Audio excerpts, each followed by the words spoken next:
Hay muchas noticias, muchos titulares que están pues haciendo noticia en esta jornada de martes. Entre los más recientes en respuesta al COVID-19 están entre ellos que en Estados Unidos el paquete de estímulo que está trabajando el gobierno va a incluir el envío de dinero, cheques, de manera inmediata a los trabajadores. Por su parte, el presidente Donald Trump anunció incluso que se considera apoyar a empresas golpeadas como Boeing y General Electric, proveedor de la primera. La Reserva Federal también activando una nueva facilidad para aliviar desafíos de liquidez de corto plazo. El secretario del Tesoro, Steven Mnuchin, habla de que los mercados financieros se van a mantener abiertos en esta contingencia, así sea que tengan que reducir los horarios. La IATA, la organización que agrupa las aerolíneas del mundo, habla de entre 200 a 250 mil millones de dólares, lo que costaría un rescate financiero a las aerolíneas ante el desplome del 94% en lo que es la demanda global, según su economista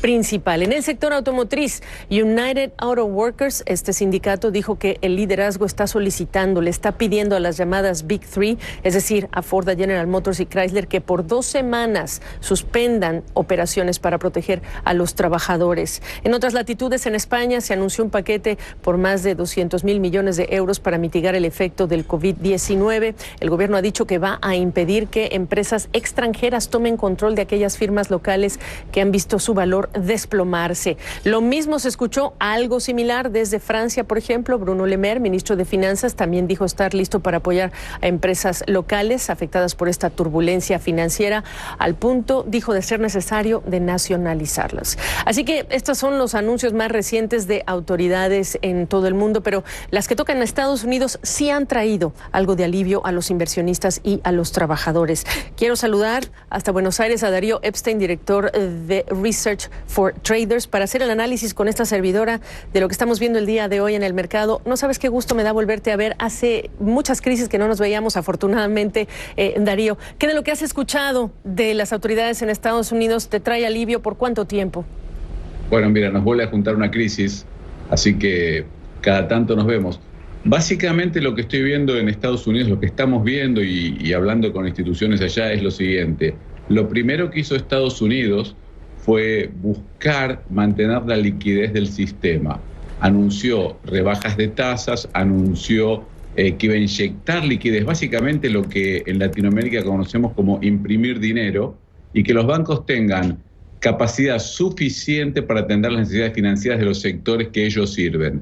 Ahora, como lo estamos viendo, este es un problema de la economía real y no es un problema del sector financiero. Entonces, estas medidas que tomó el gobierno de Trump, probablemente algunas fueron extremadamente exageradas, no han contribuido a que los mercados se calmen, ni siquiera la economía real.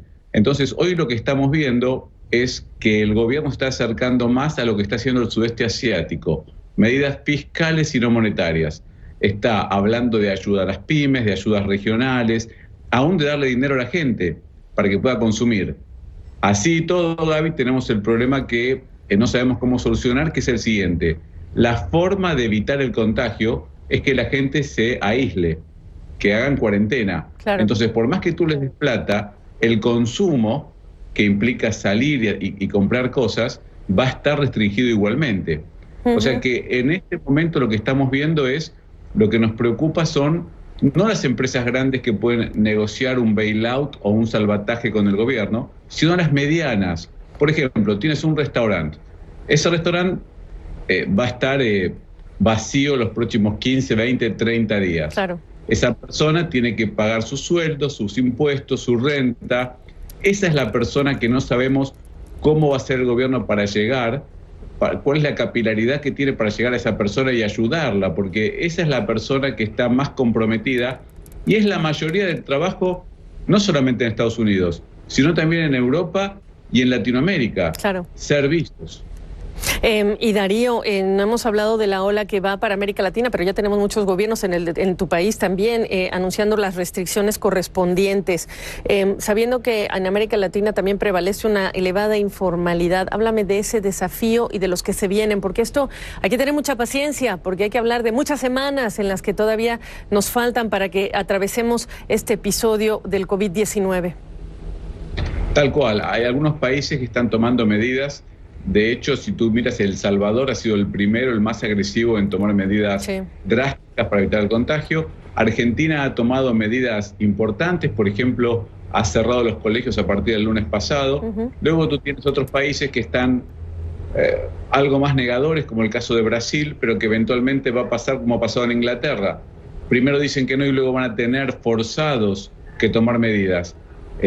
Sí he leído informes importantes que dicen que el G7 o que los países centrales que están siendo hoy atacados por el virus principalmente, tienen recursos económicos y financieros como para compensar o ayudar a sus economías a pasar el mal trago, más allá de que tengamos una recesión global. Claro.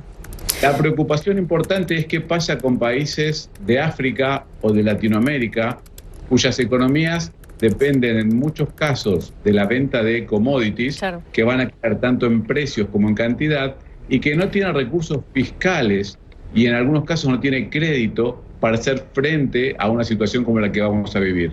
Entonces, lo que tú consultas es perfecto. Latinoamérica está en un riesgo mayor en caso de que el virus se disemine, se propague por la región. Es muy buena esa pregunta porque yo creo que probablemente lo estamos subestimando y es hora de utilizar todo lo que tengamos en la prevención. Es preferible prevenir de más que tener un efecto a posteriori que va a ser muy duro.